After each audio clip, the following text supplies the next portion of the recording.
नमस्कार दोस्तों स्वागत है आपका आपके अपने टेरेस गार्डन में। और साथियों स्वागत है आपका आपके अपने channel Omvir Singh gardening and farming में। और साथियों आज हम बात करेंगे एक बड़े ही खूबसूरत से फूल वाले पौधे की, जिसे कहते हैं कमल या लोटस, जिसका साइंटिफिक नाम है नीलम्बियन न्यूसीफेरा और भारत का राष्ट्रीय पुष्प है। इसे पंकज, सरोज, जलज, जलजात, नीरज, अरविंद, तामरस, नीलोफर, चाइनीज वाटर लिली कई नामों से पुकारा जाता है और ये कई रंगों में आता है। तो आज जो हम बात करेंगे कमल को उगाने के 10 टिप्स और ट्रिक्स की, जिससे हम आसानी से बीज से घर पर ही अपने कमल के पौधे को उगा सकते हैं। कमल का फूल अपनी सुंदरता के लिए तो जाना ही जाता है, साथ ही बहुत सारे औषधीय गुण भी होते हैं। देवी देवताओं पर चढ़ाना बहुत शुभ माना जाता है। कमल का पौधा तालाब में उगता है, लेकिन इसे घर पर आसानी से उगाया जा सकता है। साथियों पौधों की जो दुनिया है ना, बहुत ही निराली है। इसमें से कुछ हमने अपने छोटे से टेरेस गार्डन में सीमित क्षेत्र में उगा रखे हैं। कुछ हमारे फ्रूट प्लांट है, वेजिटेबल प्लांट है, फ्लावरिंग प्लांट है, ऑर्नामेंटल प्लांट है, सकुलेंट प्लांट है, हमारे कैक्टस हैं, क्रीपर हैं, हर्बल प्लांट हैं, कुछ श्रब हैं, कुछ क्लाइंबर हैं, स्पाइसिस प्लांट हैं। मगर पानी में उगले वाले प्लांट हमारे पास नहीं थे। पानी में जो उगने वाले प्लांट होते हैं, हमने पहले जलपरी, जिसे वाटर गोभी भी कहते हैं, एक टब में उगाया है। हालांकि वो भी एक फ्लोटिंग प्लांट है, जैसे कि एजोला होता है। हमारे जो एक्वेटिक प्लांट में पहली बार हमने अपनी छत पर टेरेस गार्डन में कमल के पौधे उगाए हैं। तो चलिए दोस्तों, आपको कमल को उगाने के उन 10 टिप्स के बारे में बताता हूं, जिनका ध्यान रखना बहुत जरूरी है।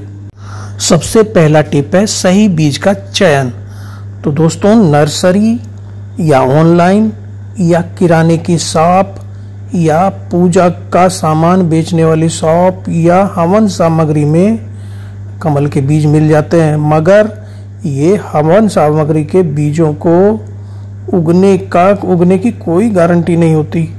ये कमल गट्टे के नाम से मिल जाते हैं। यहाँ ध्यान यह रखना है कि बीज मोटे और बेदाग होने चाहिए, स्वस्थ होने चाहिए। एक्चुअली इन बीजों को ठंडे और सूखे स्थान पर 1 साल तक रखा जाता है। इन बीजों को पानी में डालकर चेक कर सकते हैं। जो बीज पानी पर तैर जाते हैं उनकी जमने की संभावना बहुत कम रह जाती है, और यानी कि वो उगते ही नहीं है। तो इसका हमें बहुत ध्यान रखना है। दूसरा टिप है बीजों के कठोर आवरण को घिसना। तो कमल के बीजों के ऊपर एक कठोर आवरण होता है, जिसमें पानी पहुंचाने के लिए बीज को सैंड पेपर पर रगड़ना पड़ता है और सावधानी से घिसना है। तो इनको इतना रगड़ना है कि बीज का क्रीमी पार्ट दिखने लगे। यहाँ यह ध्यान रखना है कि बीज के नॉन पॉइंटेड एंड की तरफ से घिसना है, जिधर आपको एक छोटा सा गड्ढा या छेद सा दिखाई देगा। ऐसा करने से बहुत जल्दी अंकुरण होता है। तीसरा टिप है बीजों को 10 दिन के अंतराल पर उगाना, यानी एक साथ सभी बीजों जो आप क्रय करके लाए सभी को ना उगा करके उनको अलग अलग बैच में उगाना। खास करके बिगनर को सभी बीज एक साथ ना बोकर 2-3 बैच में बोना चाहिए। आपको पहले बैच में ही काफी तजुर्बा हो जाएगा। चौथा टिप है बीजों को पानी में भिगोना। सैंड पेपर पर कमल के बीज को नॉन पॉइंटेड एंड से घिसने के बाद पानी में भिगोना है। इनको एक पारदर्शी छोटे से डब्बे या बर्तन या पोट में टैप वाटर में भिगोकर सेमी शेड एरिया या विंडो में रख दें, जहां पर्याप्त प्रकाश मिलता हो, तथा पानी को 12-12 घंटे के अंतराल पर बदलते रहें, ताकि बीजों को पर्याप्त ऑक्सीजन मिलती रहे। 5वां टिप है सही कंटेनर का चयन। हमें कमल के बीज को उगाने के लिए 4 पॉट की आवश्यकता पड़ती है। पहले घिसकर किसी पारदर्शी छोटे से पॉट की आवश्यकता पड़ती है। इसके बाद अंकुरण बड़े होने पर किसी बड़े पॉट में पानी में रखने के लिए बड़े पॉट की आवश्यकता होती है। तीसरा, मिट्टी भरने के लिए एक उथले पॉट की आवश्यकता होती है। और चौथा, एक बड़े टब की आवश्यकता होती है जिसमें हमें मिट्टी वाले पॉट को रखना पड़ता है। छठा टिप है मिट्टी को तैयार करने से संबंधित। बीजों में अंकुरण होने पर मगर जड़ें ना निकली हों या बीज मिट्टी में बोने के 2-3 दिन पहले हमें मिट्टी तैयार करनी होती है। उपजाऊ मिट्टी तैयार करने के लिए चिकनी मिट्टी चाहिए, जो कि किसी तालाब या किसी खेत या बगीचे की मिट्टी का उपयोग कर सकते हैं।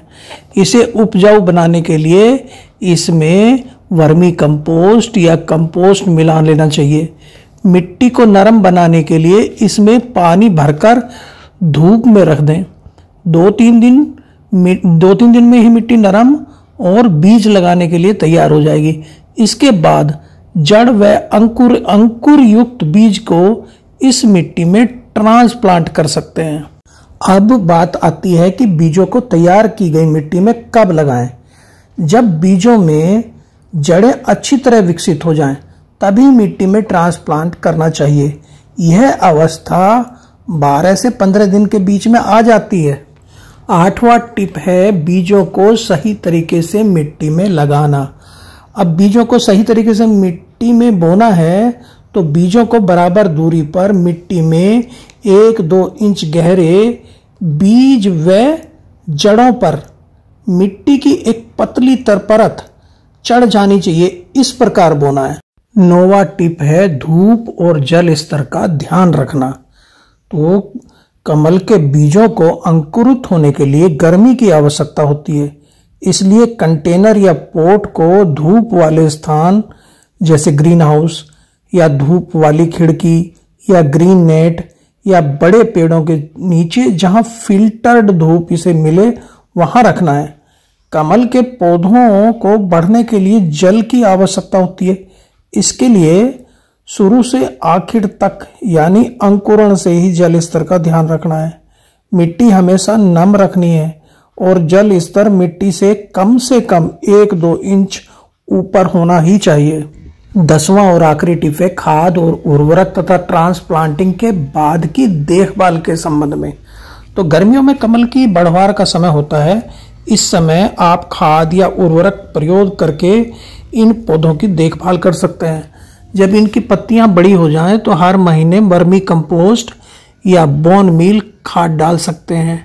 कमल के बीज से अंकुरण 48 घंटे बाद ही शुरू हो जाता है और 2-3 दिन में सीडलिंग सभी पौधों में निकल आती हैं और 8-9 दिन में बड़े पोट में रखने की आवश्यकता होती है और 15-20 दिन बाद तो ये विकसित हो जाते हैं। इनकी जड़ें विकसित हो जाती हैं, मिट्टी में ट्रांसप्लांट करने योग्य हो जाते हैं। अब हमें पानी, खाद, प्रकाश का ध्यान रखते हुए फूल निकलने और खिलने के लिए धैर्य के साथ इंतजार करना है। मंजिल अभी दूर है और कमल से फूल खिलते हुए देखने के लिए अभी कई अग्नि परीक्षा देखनी पड़ सकती हैं। इसीलिए इसे 2-3 बैच में लगाने को मैंने बोला है। कई बार पत्ते सूख जाते हैं मगर घबराना नहीं है, धैर्य रखना है और बगैर, वो तो आपके जैसे कहते हैं ना, बगैर ठोकर खाए कामयाबी नहीं मिलती है। हम भी एक बार पहले गांव जाते समय एक तालाब से खिले कमल जड़ सहित लेकर आए थे, मगर वह हमने अपनी जल परी के साथ टब में लगा दिए, मगर 24 घंटे में ही मुरझा के खत्म हो गए थे। वास्तव में कमल के पौधे के लिए मिट्टी एसिडिक नहीं होनी चाहिए। इसके लिए यदि आपको कोई समस्या इस प्रकार की नजर आए तो 1 चम्मच खाने वाला सोडा होता है ना, मिट्टी में मिला देना चाहिए। इसे कम से कम 5-6 घंटे की धूप जरूरी है। कमल को फरवरी से अगस्त तक आप लगा लेना चाहिए। चिकनी काली मिट्टी इसके लिए अच्छी रहती है और इसका फूल खिलने में 5-6 महीने लग जाते हैं। हालांकि कुछ लोग बताते हैं कि उनके यहाँ 2 माह में ही फूल खिल गया था। पानी इस प्रकार दें कि मिट्टी डिस्टर्ब ना होने पाए। पौधा स्थापित होने के बाद ग्रोथ पीरियड में माह में 2 बार आधा चम्मच NPK दे सकते हैं। कमल साल में 1 बार गर्मियों में खिलते हैं, सर्दियों में निष्क्रिय रहते हैं। तो साथियों, ये वीडियो कैसा लगा? अच्छा कर लगा तो लाइक करिएगा, कमेंट करिएगा और सब्सक्राइब अभी तक चैनल नहीं किया तो सब्सक्राइब करना मत भूलिएगा। थैंक यू, नमस्कार। फिर मिलते हैं कैसे वीडियो में।